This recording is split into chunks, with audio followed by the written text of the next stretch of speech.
ఆంధ్రప్రదేశ్ రాష్ట్రంలో గత సార్వత్రిక ఎన్నికల్లో వైఎస్ఆర్సీపీ అధికారం కోల్పోయిన తర్వాత పలువురు నేతలు పార్టీని వీడి వెళ్లారు. ఈ నేపథ్యంలో వైసీపీ అధినేత వైఎస్ జగన్ పలు సంచలన నిర్ణయాలు తీసుకుంటున్నారు.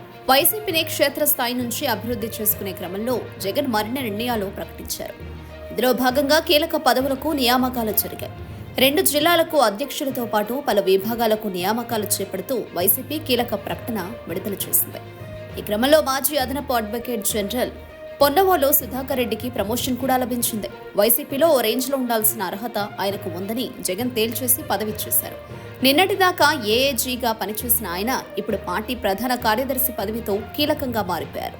జగన్ ఆదేశాలనుసారం కర్నూలు జిల్లాకు వైసీపీ అధ్యక్షుడిగా ఎస్వి మోహన్ రెడ్డి, నంద్యాలకు పార్టీ అధ్యక్షుడిగా కాటసాని రాంభూపాల్ రెడ్డి నియామకమయ్యారు. అదేవిధంగా వైసీపీ రాష్ట్ర కార్యదర్శిగా వేణుగోపాల కృష్ణమూర్తి, పార్టీ నిర్మాణ సలహాదారుగా ఆళ్ల మోహన్ సాయి దత్ను నియమిస్తున్నట్లు కేంద్ర కార్యాలయం పేర్కొంది.